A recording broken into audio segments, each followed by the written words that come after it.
In this video, I'm going to show you how to connect an LED to a GPIO port, and I'm going to get it to switch on and off according to some activity inside Asterisk PBX. And in this case, it's going to be a queue. If you have two callers in a queue, we're going to have two LEDs lighting up. So if you're interested to see how we do that, stick around.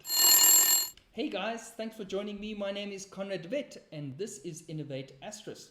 In this video, we're connecting LEDs to GPIO ports. We've got 10 LEDs which are going to represent 10 callers in a queue. And as the callers fill up in the queue, then so too do the LEDs. This is in response to Eugene, and Eugene wanted to know how he could connect his LEDs to the GPIO and then of course into Asterisk. This project involves various bits of technology. We have got Asterisk on the one hand, but we've also got Python and the GPIO. So we need to combine all these pieces of technology in order to get this to work. It's quite a lot, but stick with the video and you'll find out exactly how to do it and you can follow along. This is how you make Asterisk display the calls in the queue with an LED light. In order to complete this project, we're going to need the following items. A Raspberry Pi, something like a 3B or 4B or something with the 40-pin extension over there. We're going to be using 10 of those GPIOs. An SD card, of course, to install the software on, the Raspberry OS on. 10 LEDs. So the way I've done this is I've done 7 in green, indicating sort of enough call capacity for the queue, and then 2 in yellow or orange and 1 in red, meaning the 10th call in the queue. So that's why that's in red. You will need 330 ohm resistors, again 10 of those, and then 10 cables.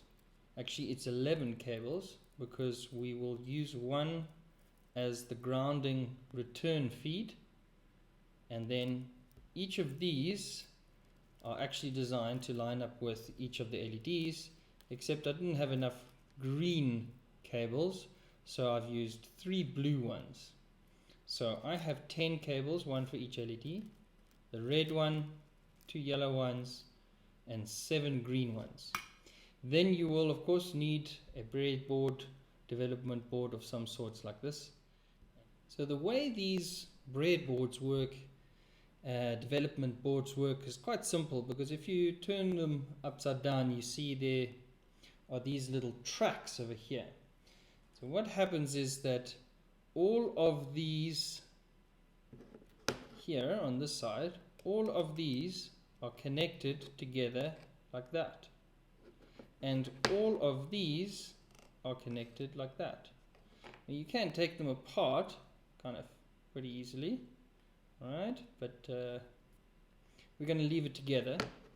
What we're going to do on this one here is we're going to create one ground line back. So what we can do is take our red cable, and you can see it's got a pin on one side and it's got the receiving pin on the other side. So that's going to go into our Raspberry Pi on the grounding slot, and it's going to go into our grounding line over here. So that ground wire goes in there, okay, and then actually I'm going to turn it around, I'm going to do it this way. The ground wire goes in there. Either way, you know, it's all connected at the back, and then it's going to go into the ground slot over here on the Raspberry Pi, which we know is the 3rd pin down on the right. Next, I'm going to set up my LEDs. Right? The LED is constructed in such a way, I'm not sure if you can see that, I'm going to try and zoom in on that, but it's got a broad, big flat side on the one side and a very small side on the other side. See inside there? There's a sort of big flat plate which goes down effectively on this side here, a very thin one over here.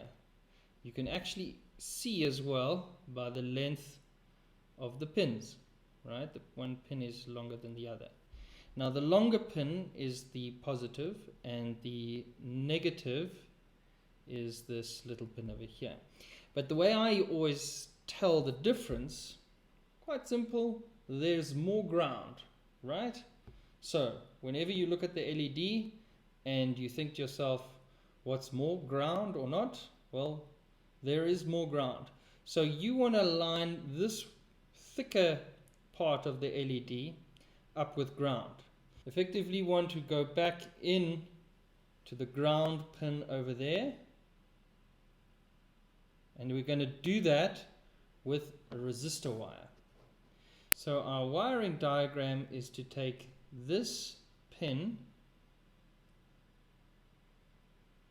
and make it go across this ridge over here. There is nothing there.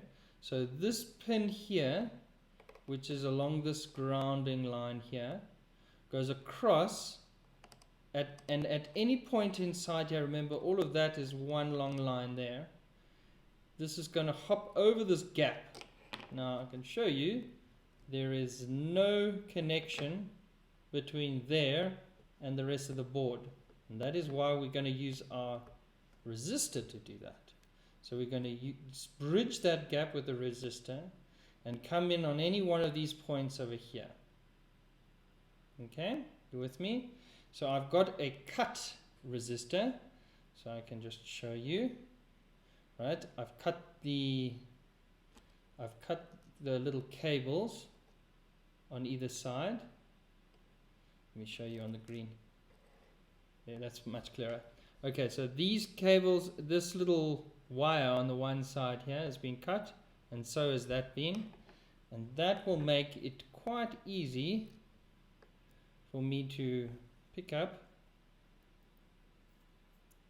and put in to the first slot over there. Alright, it doesn't really matter which one you put it into over there, because all of those along a line are all connected. So we said that was our ground, correct? And we said that the broad side of the LED was also ground. So when you put your LED in like that, it essentially is going to have a ground connection now. Now we need to supply it with power on the positive side. So we need to follow our line back to this side over here, and that little cable over there is now going to take our positive line, and just before the end of it, I'm going to put in a cable, right? And we'll see that. So the positive pin is here, and we return back, follow that line. Remember that this cable can be in any one of those slots, but just for ease of use, it's going in the last one, and then I have my cable. Now the way the Raspberry Pi is situated and the way I am here, I'll have ground available to me at the top, but I also need to work in a kind of a sequence, really. Alright, I want to work with the cables going neatly from the board to the Raspberry Pi. And the way I'm going to do that is I'm not going to use the green one here, I'm actually going to use the red one. Now the red one indicates the top, or the most amount of calls, right? 10 calls. Then we're going to have 2 yellow ones. Now I'm giving it a bit of a space. Sorry, my hand's in the way. But giving it a bit of space. 1 pin in between. Okay, so that's now, that's that one. And no. Then there's 2 yellow, and the rest are going to be in green.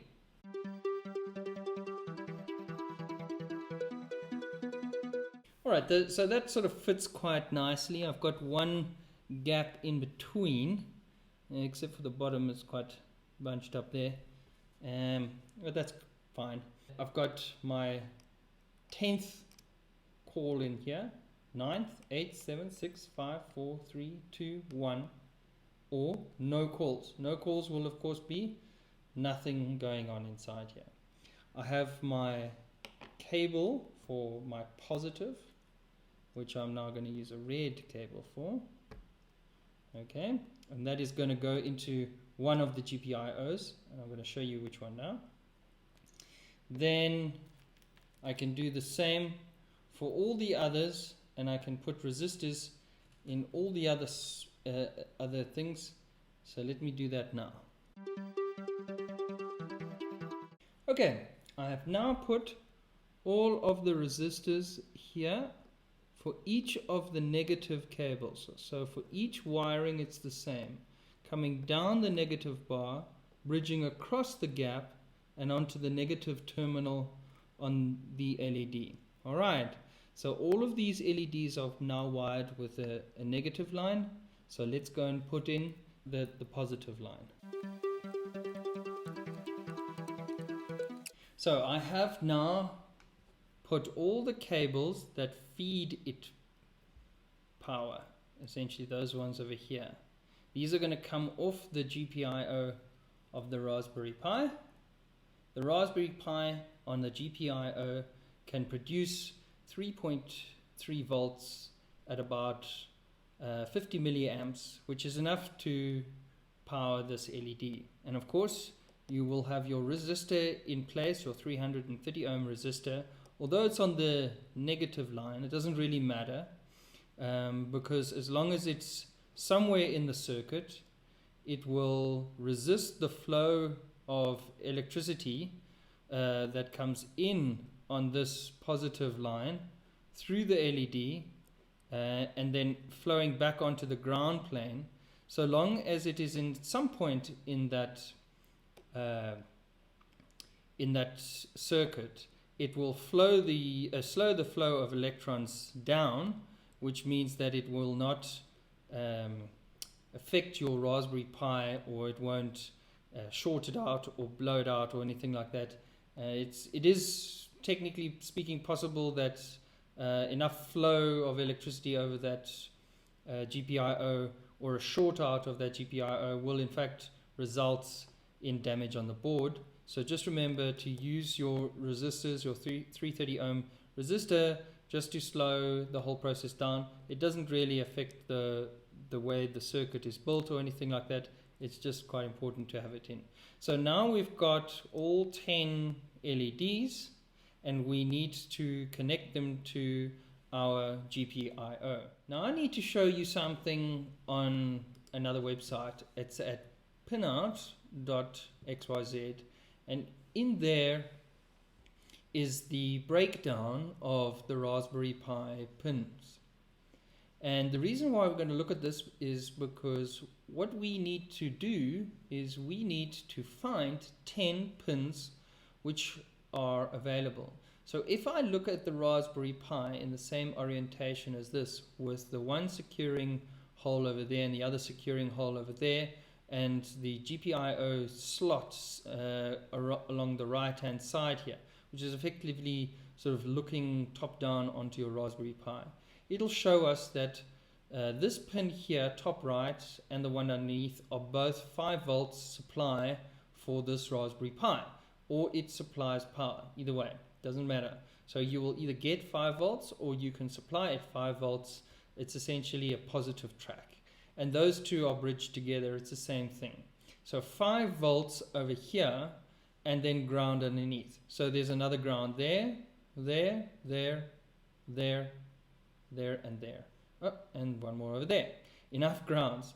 You only really need one, but there you go. You've got enough ground for you. So if you want to connect different devices, you can use different grounds. So we will connect our ground point to point number 6. Okay, third down on the right hand side of the GPIO board. The Raspberry Pi doesn't really have a lot of information on the board itself. You do just sort of need to count out the pins. So on my Raspberry Pi, I'm going to take my ground cable and I'm going to count out 3 down from the right and I'm going to put it into there.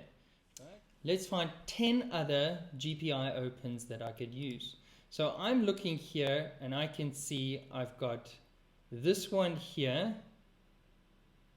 all right, that one here, I've got this one here. Do you see it says there green? If you look underneath here, it says general purpose IO, right? That's what we want. We want general purpose IO.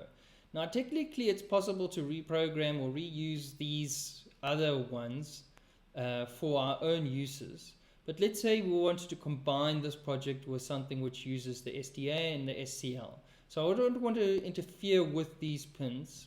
And also these pins over here have got sort of like a default usage, right? Can you see there it says default usage, or what it's sort of generally used for and all this kind of stuff, alternates, all that kind of stuff. So I'm going to say let's use this one, that one, this one, that one over there. Now how can I refer to these pins? I mean, surely there's a numbering system. This says 7, this says 4, and this has got a code. This is 8, 14, and then something else in the brackets. I mean, what goes on here? Well, the way it works is that using Python, you can tell Python how you're going to refer to the pins. And see, it says here BCM. Well, that is a standard that Python understands. So you can tell the system that BCM4 is going to be used, and then you don't use that 7 there, you use BCM4. And here you can see it says BCM pin 4, same as physical pin 7, and also if you're using wiring pi pin 7 as well. But we're going to use the BCM numbering format, and so we're going to make note of what these numbers are. So I'm saying BCM 4, 18, 17, 27, 22, 23, 24, okay, there, 25, 5, 6, I think that's enough, eh? So we don't need all of them, we need 10. 1, 2, 3, 4, 5, 6, 7, 8, 9, 10. So essentially the 10th one here, I would say, is this one here. The way that the Raspberry Pi is configured, if I look at it here, is that with my breadboard or my development board to the right of it, and these pins over here, I would say that the lower pins down here at the bottom here should be used for the greens, and then the yellows, and then the reds, because we want a sort of a logical way to refer to any specific one of these LEDs. We want to be able to say 1 call in place, 2 calls in place, 3 calls, or all the way up to 10. So we need to refer to specifically these pins. So I would say let's start at the bottom with the bottom pin. So let's go and see what we've got at the bottom. So this BCM6 was effectively the, let's call it the first pin that we could use from the bottom on the left hand side. So we've got ground 1, 2, 3, 4, 5. All right, so if we count 1, 2, 3, 4, 5, the 5th pin. So let's go and do that. 1, 2, 3, 4, 5. 5th pin. So there you go. I've put my first pin in, right? Can you all see that? I've put my first pin in at position 5 of this GPIO pin, counting from the bottom and on the left hand side. All right? It's the only real reference I can give you. 1, 2, 3, 4, 5th pin. Right. Now we just have to do all the rest.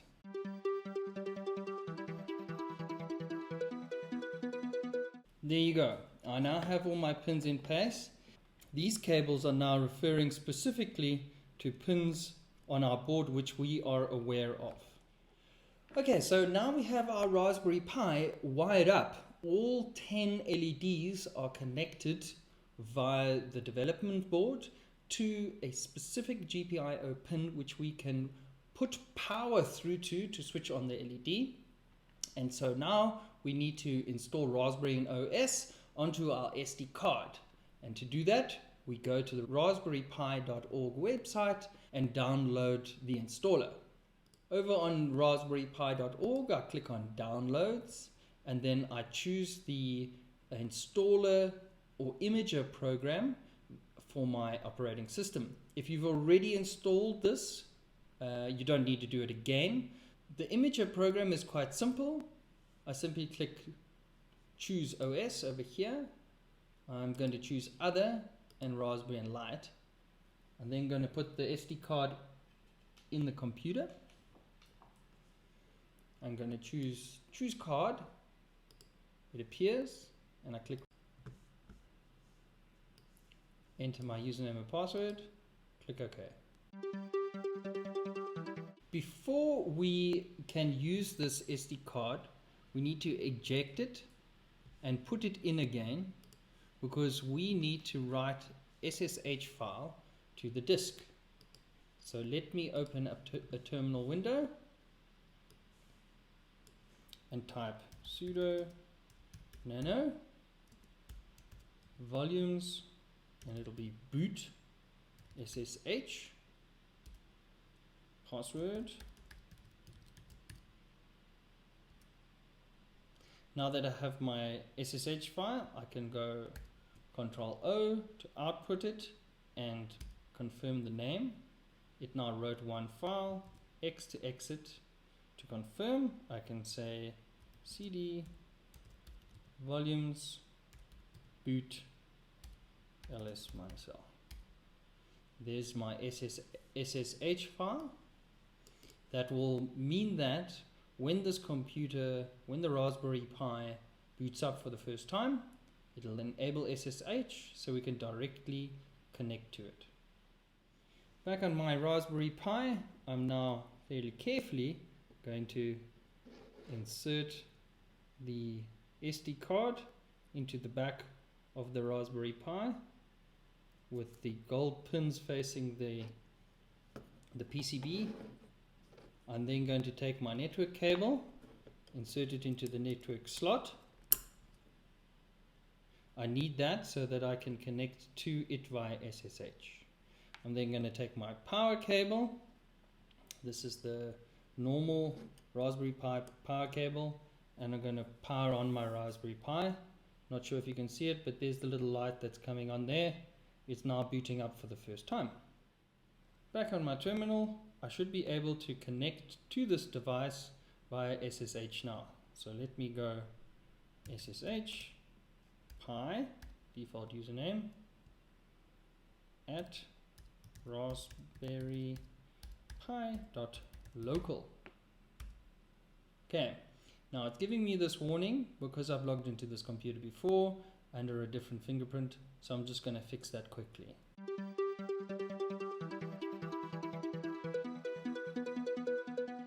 I can now connect to this computer fine.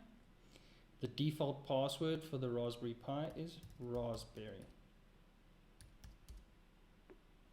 I'm now in my Raspberry Pi, fresh install. So when I want to do any installation or setup or anything like that, the best thing is to quickly do an update. So I'm going to install things. So I'm going to go to sudo su. Now that will make me a super user or root essentially. So I'm going to go apt get update. So this will update all your binary files, and it's a good way to maintain links to external files so that when you install things, there are no broken links. Now that that's done, I'm going to install two things, well, a couple of things actually, three things, and they are sort of my default and go-to items. Essentially, I'm going to install Python pip, Samba, and NTP. Now we will use all of these later, but for the moment I want to install these. At this point we're going to click No.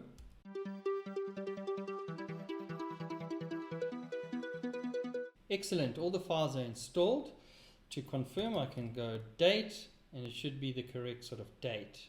I can also go and add a password to Samba.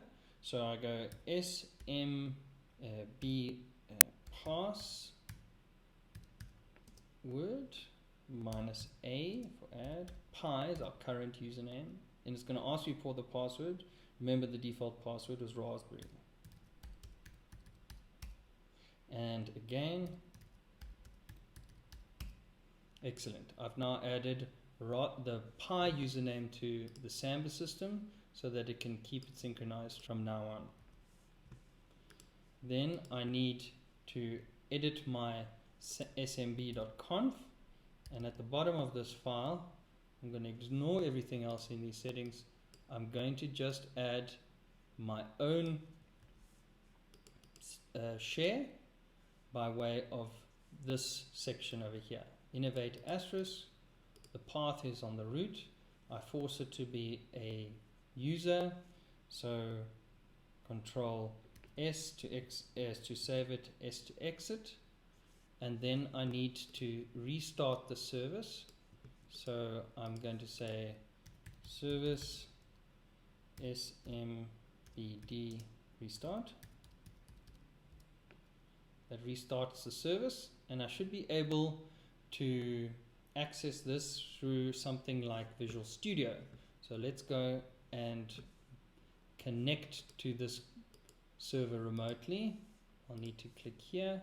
On Mac it's Go, on Windows it'll just be in the Windows File Explorer. Connect to Raspberry Pi.local. Remember, our username is Pi and password is Raspberry.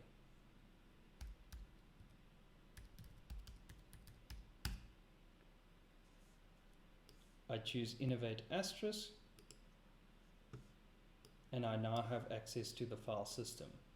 Inside the file system, I'm going to make various files. For the moment, I want to create a test in my home Pi. So that's the folder I want to work in here. So let's say nano, and we're going to call it q-display.py. Okay, this is our Python file. I'm going to save it and exit, and essentially I'm going to go back to here, and I'm going to take this file and I'm going to say open with Visual Studio. Now to get us going, I'm going to import the following libraries. I don't really need sys, so I'm going to import time and rpi.gpio,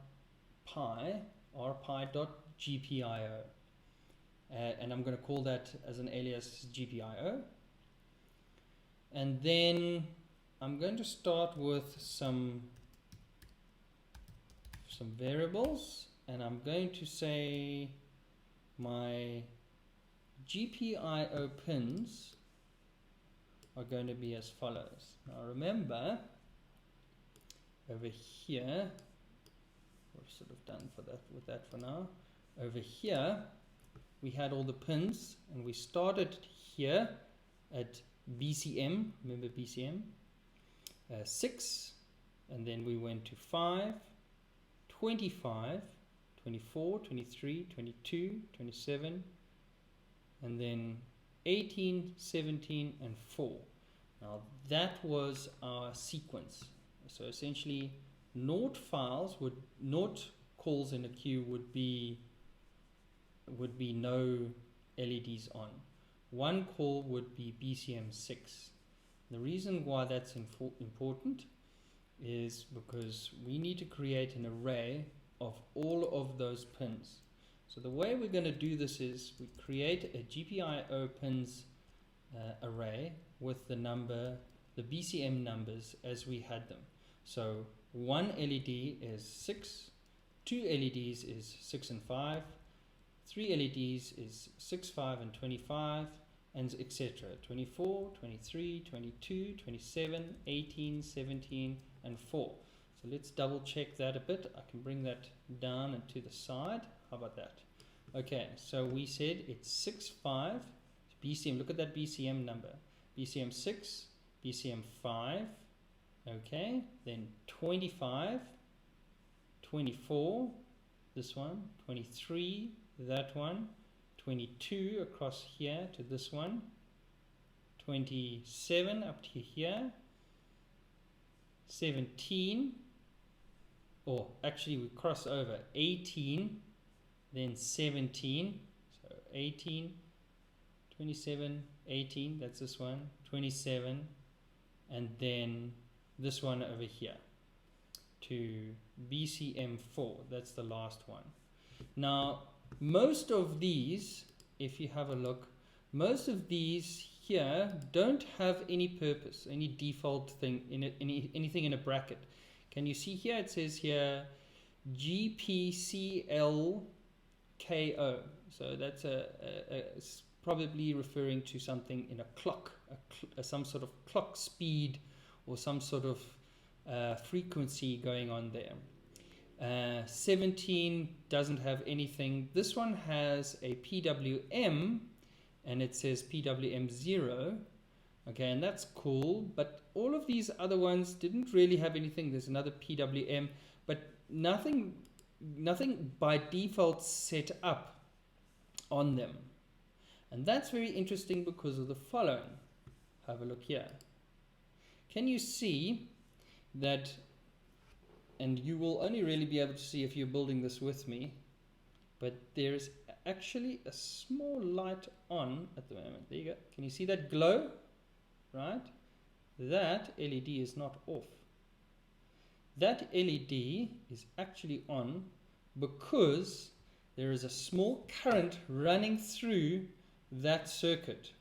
Okay, and that is because the Raspberry Pi is built in such a way that these defaults are actually active by default. So they are, it is currently set up in this format.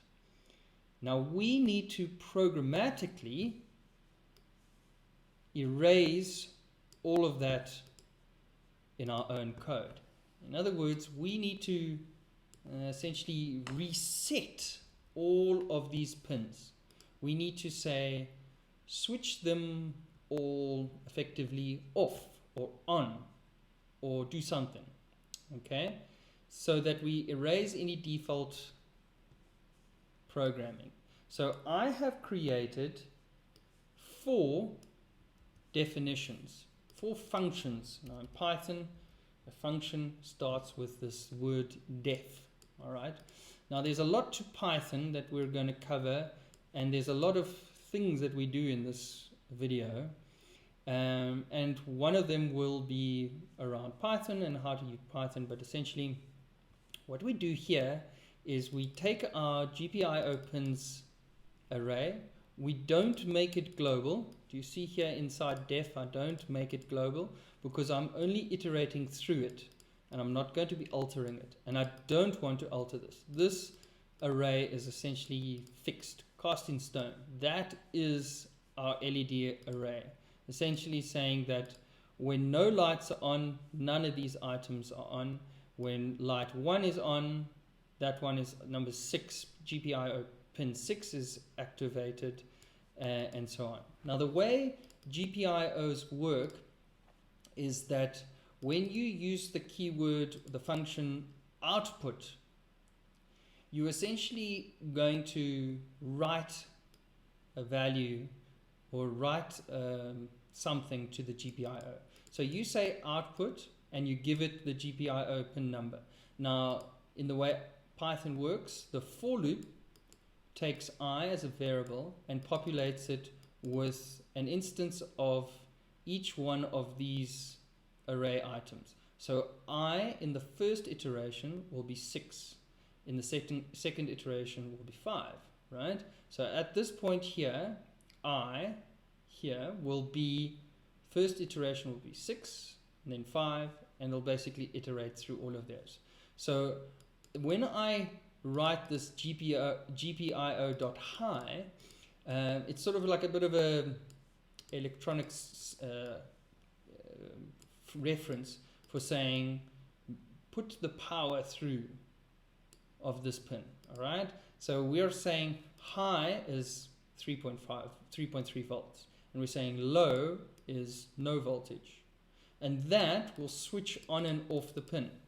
Okay, GPIO high will effectively say LED on, and this will be LED off. Right? Quite simple. So you can follow the sequence, basically saying that in sequence test, when I call sequence test, for I in GPIO pins, in other words, do a for loop through all these items, switch yourself on, wait 1/10 of a second, and then switch yourself off again. Okay, and just do that. So when you get to the end, exit there, and you're done. So in the range test, what we're going to do is something similar. Essentially, what we're doing here is we're doing a for loop, also a for loop, same sort of thing as that, except in this case, we're doing it for a range. And what happens in the range is it takes the first number, which in this case is 0, and then it counts the length, so length of this array, which is my GPIO pins, all right, of which there are 10. So it will return with 10. And then it pluses 1 to say 11. And the reason we say 11 is because the range is always less than this value over here. So in other words, from 0 to 10. So my for loop here will have I as being, first of all, 0, then 1, 2, 3, 4, 5, 6, 7, 8, 9, 10. Each time it circles through this for loop. And it'll call this function. So this function is yet to be defined. And each time it'll pass my I value along. Now obviously this output Q calls value function is going to be quite critical, because that's going to be outputting the actual calls each time. So the range test is sort of testing to see what something is going to look like with each call value from 0 to 10. And then what looks like as being a range test, it's going to go all the way up to 10 and then all the way down again. Range for I, len of the array, -1 and -1. Again, the range is less than this value, so that'll be 0, and this will be 10. So it'll be 10, 9, 8, 7, 6, 5, 4, 3, 2, 1, 0, because it minuses 1 each time. And that's going to do the same thing. So in other words, this is going to call output Q calls. So let's go and get output Q calls and go and put that in. So output Q calls, a little bit more complicated. Let me just step you through it here.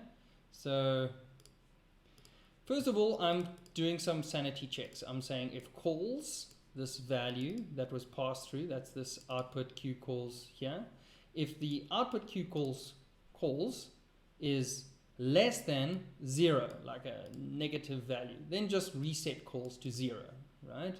And if calls is greater than the length of the pins that we have plus 1, then the calls is equal to the length of the pins plus 1. So essentially, if you're greater outside of this array length, then just reset it to the length of the array plus 1. Okay. And that will be sort of like a safety net, so to speak. And then I'm going to call all off. Now that's interesting. Hold on. All off. Okay. So what this does is it goes and iterates through all of the GPIO pins and switches them all off. Very similar to all on, right? Goes through and puts them all on. All right. So there are a multitude of functions, but they all refer to the GPIO pins. Okay, There's a bit of a tab issue over here, so let's just fix this up. Okay, that's going to go through all off and then the range of calls and switch them all on, all high, and essentially this will put all the lights on up to this value, right? So it'll go up to this value, all range for I in range calls, go through each one and switch it on. Okay, so there you go. Now that's just a very simple set of functions. It's not actually even using our calls. We don't even have Asterisk installed. So for the moment, all I really want to do is set up my pins and start testing. So I'm going to first set up my pins. And the way to set up your pins is to call the for loop again. And here we say set mode. Now remember earlier on, we said we were going to refer to everything in terms of its BCM value here. BCM 4, 3, whatever it is. So this is where we are now referring to that setting. So set mode, GPIO BCM tells it to refer to everything as being BCM numbering. And then I put another setup value, all right? So this one here actually doesn't have to be inside the for loop. I can put it outside. So I can say GPIO, generally GPIO set mode is GPIO.bcm, and for each pin set up GPIO out. Now the reason why we need to set up GPIO out is because we are going to be outputting electricity, so to speak, outputting 3.3 volts out of our pins. Now there's various ways that our pins can be set up, our GPIO pins can be set up. Like for example, it could be set up on PWM or some sort of clock, as you saw by that red pin that was glowing. So by saying I want to set up my pins as being a straightforward output power, it's going to then effectively reverse or reset any other program that they've got on it by default and get it ready for either a high or a low value. That's all it's looking for. When you say GPIO.out, from there on, you can only really say output high or low. Okay, so you say it is now the GPIO pin is now going to be a simple output high or output low. Okay, so by doing that, we now have set up all of our pins. So now let's go and set a test sequence. So I just want to set up a test sequence now, and I want it to flash and do all sorts of things. So I want to say sequence test. So I'm going to call sequence test, which is going to run this. Okay, and then I'm going to, let me just change some of my formatting alignment. So not very Pi-like, but there you go. So I want to go through for each item in my GPIO pins. I want to go high, on, low, off, and just keep looping around. Okay, so that's what that test is going to do. Sleep for 1/10 of a second. Range test, right? So then it's going to pull this one, which in turn is going to pull the output Q calls, which in turn going to call the all off function. And then I'm going to all on, all off, all on, all off, right? So essentially that's what it's going to do. Now there's one other thing I like to do at the end of my GPIO code, and I like to just clean it up. So GPIO cleanup, I just leave that at the end there. So if it gets to that point in the code, then it can clean itself up. Once you've written all of that code, we're now going to test that our code works. So I'm going to go back to my terminal.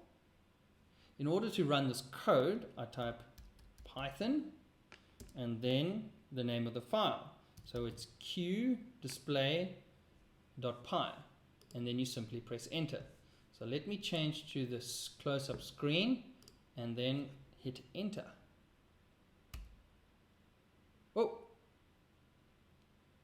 Oh, there you go. Okay, so everything ran. Let me run that again. So I'm just pressing up on my keyboard, and then I'm going to press enter again. I think there's something wrong with the, I think I've got the sequence of the two yellow ones wrong. Let me run that. Yes, there you go. Okay, so my two yellow ones are incorrect. Let me change those two wires around there. So let's take that one out and put that one in there, and then put this one back in here. Okay, so that was essentially switched around.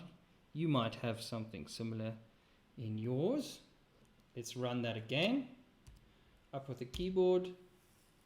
Yes, excellent. Okay, so let's just try and get those all in a nice straight line. Come on, and a nice neat project. Here you go. Okay, so let's run that again so you can see all the way up. Flash, flash. Excellent. All right, so let's follow that with the code. So there you go. I can go back to my Visual Studio project. It was sequence test, range test, all on, all off, all on, all off. So I remember the flash on, off. The sequence test, did that go through correctly? So it went through all the pins, switching them on and then switching them off again. And the range test went all the way up and all the way down, highlighting all the LEDs up to the value that it was supposed to. So we switch all off and then immediately switch all the pins on up to the value of what's inside this calls value that I pass as a parameter. Okay, you with me there? Shall I do it one more time? Okay, so here's my Python code. I'm going to press enter, and I'm going to go up to here. Okay, and now pressing enter, it's going to go all the way. Each one of these is going to go all the way up. Okay, still keeping it neat. All the way up to the top one. You can see my top one is now no longer glowing, by the way. I don't know if you noticed that. It's going to go all the way up, and then the range test is going to light this one, this one, this one. So when it lights this one, it also lights this one and this one and this one and this one. So those all going to go up and then down, and then it's going to flash twice. Right, let's have a look. Excellent. Perfect. Our code is exactly what we want to achieve. Right, there you go. We have wired up our Raspberry Pi to 10 LEDs. We know exactly where they are, and we can fire a function called output queue calls, because we're going to be using it in a queue, and we're going to give it a value. So we can say output queue calls 3, and it will show 3 LEDs. We could also do the same for 10. We couldn't do it for 20 or 30 because we are limited to 10 LEDs or 10 calls in a queue. Those two settings have to be the same. We can show the amount of calls in the queue with our LED. Now it's time to install Asterisk and get our dial plan working, get an extension running, and start putting a call in a queue. Effectively, you'll have two ways. One is through source code, and I'm more than happy that you guys use that method. And the other one is through apt-get. So for simplicity, I'm going to use apt-get. So I'm going to install, so I'm going to choose sudo su, and I'm going to say apt-get install asterisk, and let it install. Okay, asterisk installed. Let's have a look.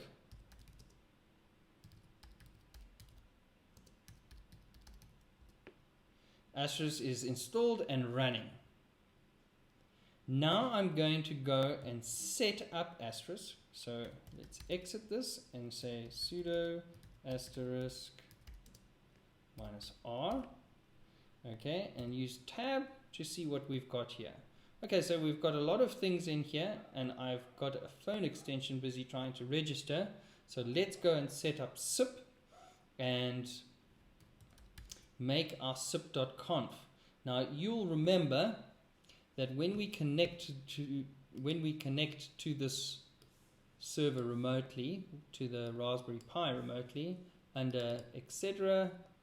and now the new folder Asterisk, by default it puts a whole bunch of files inside here, and we have a specific set of files that we want to use, and I'm going to use that by way of the Git Hub file. So I'm going to now remove all of these files, and I'm going to use my Git Hub files.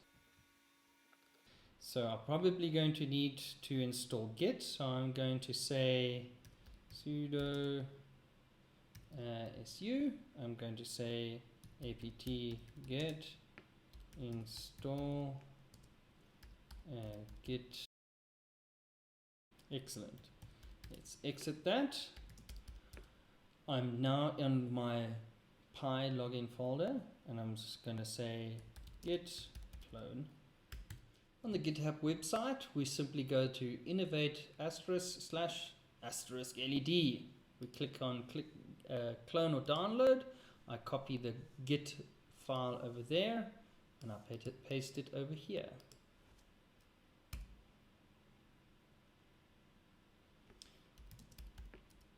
Now I have an asterisk LED, so I go cd asterisk LED, and inside here I've got my config folder, so cd config, and in here I say, let's go cp start to etc asterisk, and I'll probably have to do this as sudo, so sudo, right. Now if I go cd etc asterisk and go ls-l, I have a basic set of configs. So sudo service asterisk restart, sudo service asterisk status. Let's have a look. There you go. So Asterisk is running with the basic configuration settings, and it's got a user trying to register, that user 1. So I'm going to now go in with Visual Studio. So I want to now, you can see there's all my configuration files populated. I want to now, with Visual Studio, open the following files. So I want to open extensions.conf, that's our dial plan. I want to open sip.conf, those are our extensions. And I want to open up manager.conf, and I want to open up queues.conf. Now, where this project gets a little complicated is that we're using various pieces of technology. We're using Python to control the GPIO, which will put on and off the LEDs. We're using Asterisk to make and receive the calls and essentially put a caller in a queue. And then we're going to use two other bits of technology. And the one is the manager construct. The Asterisk Manager is a kind of like a port, a socket into its software where you can issue commands on it. And those commands are then interpreted and a result comes back. Then with that, we need to install quite a nice simple little bit of code called Asterisk AMI. Okay, so what that does is that gives us a library in order for us to work on the Asterisk Manager Interface. But in order to connect to it, I need to set up permissions. So I'm going to go over to the manager now, and I'm going to enable this manager. Now it's quite straightforward to do, because I'm going to then just drop in the code, because I sort of have it here, but I'm going to say enabled is yes. The port that it's going to be, it's a TCP port, 5038. The bind address 00, and I'm going to say web enabled no. Now what this is, see this square bracket here, Python, that's essentially a user. You can have multiple users, but effectively I want to create my user here, and I'm going to give it a secret. Now obviously that is not really a secure password, and I'm permitting all IP addresses. So this, if this box was exposed to the internet, this would give you a problem, and I would say restrict that with an IP address restriction if this box was exposed to the internet. However, for the tests and for our purposes, I'm pretty much assuming that you're not connected directly to the internet and that your Asterisk box is behind a firewall of sorts. So I'm saying that it's fine to create a username of Python with a password with a secret or a password of password, but either have a stronger password or have a restriction on your IP address, or at least put it behind the firewall. And I'm going read all, write all. Essentially, I'm saying you can do anything with this login. So now I'm going to go over to my dial plan. Now, what I really want to do here is I want to take my from extensions, which is my context for any extension that registers on this box, and I'm going to say put the call in a queue. All right. So in other words, at this point over here, I'm not going to hang up the call. I want to put the call in a queue. So first of all, I want to fix that. That is can't be 1 as well. So I'm going to say queue. Quite simple. Just queue, and then I'm going to give it the name of my queue, and in this case I'm going to call it default. Now we're going to make the default queue in a second, but before we do that, we might want to just answer the call first. So let's say answer, and that is quite simple, ANSWER, answer. I can put some weights in there, whatever it is, but essentially I'm going to, when somebody makes a call, so from extensions, when somebody makes a call, I'm going to put the call in a queue. I'm going to then answer it immediately and put the call in a queue. Okay, so this will display on the screen. That's all it does. Answer it and put the call in a queue with that. If there's any errors, it'll just hang up. So that from extension ties in with any extension that I have over here. So in order to make a user, I'm going to create, I can create 2 users, but essentially, here we go, user 1 and user 2. Type friend context, remember, from extensions, we just talked about that. Host is dynamic because we're registering, and disallow and allow on the secrets is all as per normal. Right, so let's save that. I've got my sip.conf saved, my extensions is saved with my from extension context, which ties in with this from extension. My manager is now enabled, and my queues, I need to now create that default queue. So in order to make a default queue, that's very simple. I just put a square brackets around the word default, and then quite importantly, I say max length 10, right? So 10 is the maximum amount of callers we can put in this queue, which is also the same amount of LED lights that we have. Autofill is, yes, these are just settings which are, well, we're not going to test it in this case because we're not actually going to have callers in a queue. The strategy is ring all as well. Again, we're not actually going to have people answering the calls, it's just for demonstration purposes. But the important thing to note here is the word default. And the reason why default is important, first of all, is because under our dial plan, we put the person in the default queue. See there, queue bracket default refers to this name over here. And also, when we are using our display to our GPIO, I want to test the number of callers or count the number of callers in a queue by using that Asterisk Manager interface, and I want to ask it for the number of callers in the default queue as against any other queue that you might have set up. Okay, so there is Asterisk set up, and I can effectively restart Asterisk now. So I'm going to, I think it's just up one, sudo restart, and let's check my status. There you go. Okay, and you can actually see Asterisk ready, and my SIP user agent is already registered. If I go to sudo asterisk -r, and I go SIP show peers, I should see user 1 and user 2. Now user 1 is actually my desk phone right now, so I'm going to get user 2 registered. So let me go and open up Zoiper.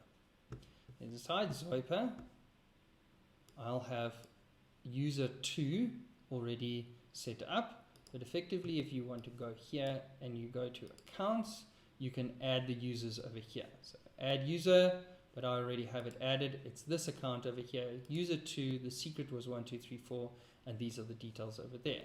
So this user over here, user 2, on this account over here, is that registered user. Can you see there it says saved user 2? It actually is Zoiper. Alright, so if I make a call, and it'll be any number, remember our dial plan. Let's move that out the way. Our dial plan was quite simple. It said anybody calling any number plus star or 0 to 9, starting with plus star or 0 to 9, write this onto the screen, answer, and put it in the default queue. So let's see if that in fact does work. So let's open up Zoiper, put Zoiper in the front, and dial any number.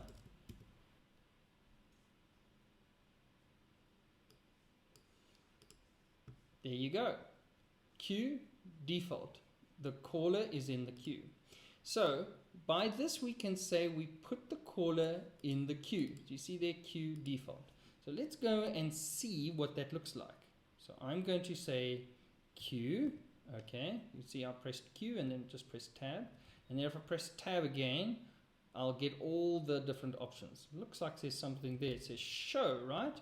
So let's go show, and then let's say default. It even gives you an option, default. The queue show default is effectively showing you all the people waiting in this queue. Can you see here it says default has 1 calls, max 10, remember that setting 10, ring all strategy. Alright, these are the people waiting. So if we put another caller in the queue from another extension, and I fire that again, I effectively get 2 callers, right? User 1 and user 2. So what we need to do now is we need to get those 2 LEDs to display for those 2 calls. So I'm going to leave these 2 calls in the queue here, because I can then run my Python to display those 2 LEDs. So now I'm going to update my queue display code, because now it's time to work back in Python again. So in order to query Asterisk on its AMI, I'm going to install another piece of software. So I say sudo su, press enter, and I'm going to install with pip. I'm going to say install, and something called asterisk -AMI. Now pip, which is a sort of like a application for installing items in Python, will install this asterisk AMI code. So it's installed this package. There it is, asterisk AMI. So it's installed it inside the Python environment. So now if I go and edit my Python code, that's this code, I can call that product, that code. So the way to do that is through these 2 lines of code here. I say from asterisk AMI, import AMI client and simple action. Now there's more things that it can do, but I need an AMI client and a simple action.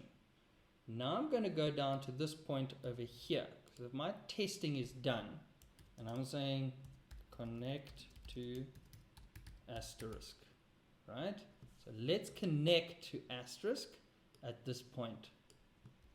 So there's my code for connecting to asterisk.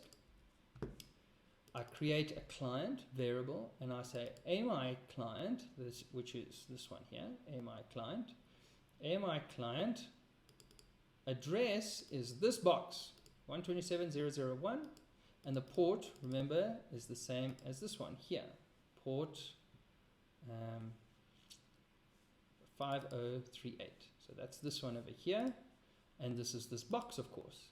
My login is Python and my password was Python. Again, there's my login, Python, password, Python. So by doing this, I am connecting to my box.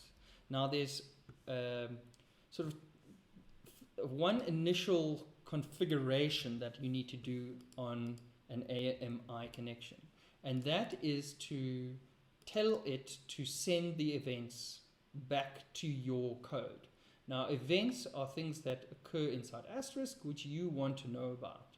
One of the events and the way the queues are constructed, the queue AMI system is constructed, is it makes it raise events.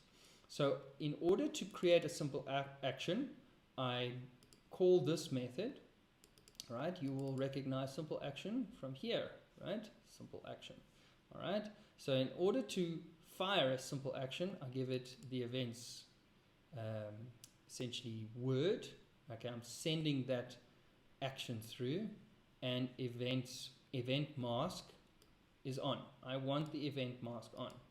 So all of these asterisk AMI values are available and documented online, but essentially once you've created this action object from a simple action, you need to pass that action object through to your client, and you do that by saying send action. So by doing this, we're connecting to the box and logging in. By this, we're sending it our first action, and then we are effectively ready to start working. Now, the one thing I like to do is I like to filter out my actions.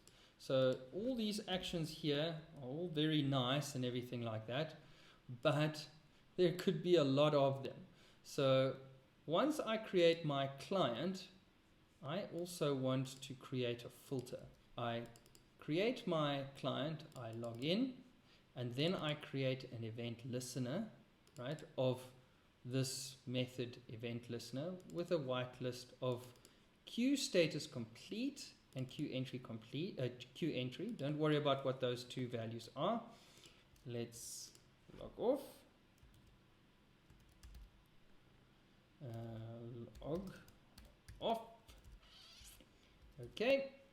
If I want to tell myself what's going on, I'm going to say print, and I'm saying say connected, and I'm going to say here log off. Right? These are things I'm just going to show the system doing its thing, so we'll comment them out later. But essentially, if this set of code goes through correctly, it would have meant that we've logged in, we've connected, logged in, and we've created a listener, and that listener, it hasn't been created yet, so let's define our event listener. So that would have returned us an error. So I need to make another definition. In order to do that, I'm going to go underneath the rest of my definitions. See, there's my definition. Yeah, I'm going to create another definition. In the event listener, now remember, I'm being passed only the events called queue status complete or queue entry. So this OR is this is a list. So this is an OR list. status complete or queue entry. So what happens is that when I ask for a status of my queues, all these queue entries are raised, and the queue status complete is raised at the end. So it first raises all the queue entries. That's actually this one over here. So the event comes through as an object, and I pick out the name parameter, and I'm test to see if it's equal to entry or status complete. So those are the two that are filtered out over here and here to there and there, right? That's essentially what I've done here. So I've created my listener, and I've passed, and it comes through with an event object. I then query its name, all right, and effectively say, are you the status complete or are you the queue entry? And if you're an entry, then increment my call count. Now, call count has not been defined, and it's set as global here. So we need to define it as a variable. So we need to say call count, and we're going to set it up as 0. So we're going to say globally, because we're going to edit call count. Display the output of the calls. Display this output queue calls. Remember the output queue calls we used earlier on to express our range test. Remember the range test? So we know that it works and the LED lights come on and off correctly. So we're going to say output queue calls, call count, and then we're going to reset all of them to 0. So this may sound a little confusing, but just bear with me a second. So what happens is, what's going to happen is, we're going to, at this point over here, create a loop. Okay? So I'm going to say main loop. Okay? Now you won't see much happening now because I haven't written the main loop. But effectively within the loop, I'm going to repeatedly ask Asterisk for the length of the calls in this loop over here. And I'm going to be repeatedly firing this event listener. And the first time an event comes through, it will be an entry or multiple entries. And each time an entry comes through, I'm going to increment my call count, right? Because each entry is a call. And then when it's done counting it, it fires through this as I'm done counting my queue members. And then that's where your queue status complete fires, which is this one here, which means that it's now safe and I have counted all of my calls. So I can now run, now I can then clear my call count once I'm done. So by calling this output queue calls, you're effectively saying now display the calls, and by immediately resetting it to 0, it means that subsequent calls to queue entry can now increment the calls without it affecting this output. Because remember, output queue calls only sets on pin high the LED. It doesn't switch them off again. It just switches them all off and the ones it wants on. Okay, so you could safely recount all the calls again in your own time again until you call the output queue calls again. Got it? Right.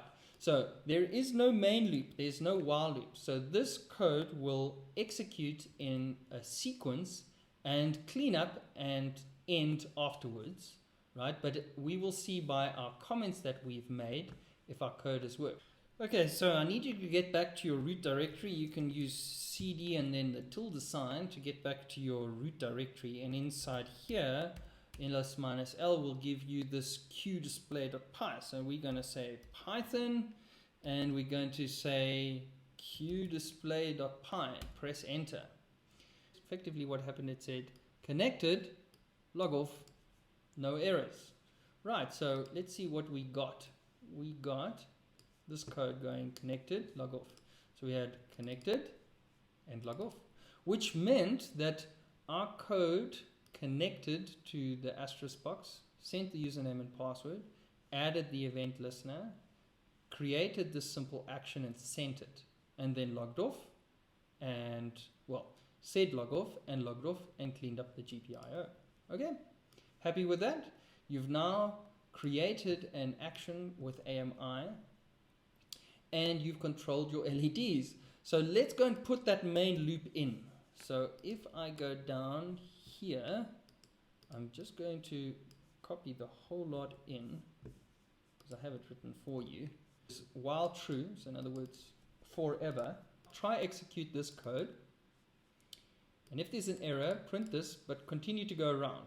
So in other words, every 1 second, it's going to fire a simple action, send it, which in turn will fire the event listeners. Okay, so the event listeners are permanently looking for events from Asterisk. But this action causes Asterisk to fire these queue status complete or entry events. Okay, so this send action is really quite a simple bit of code, but it makes the whole thing work. The queue status is the action, like events was an action. Queue status is an action. And the parameters of queue and default is the same as what we have here as default there. So by saying, give me a queue status on default, it will give you the status of the queues. Now, it's a while true loop, so this log off message will never really appear. Okay, I'm just going to leave this here though.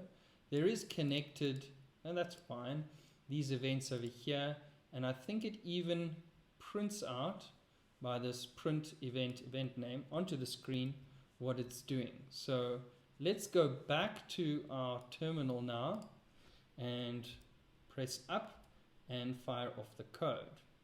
Now what you should see is it should say connected, queue entry complete, queue entry.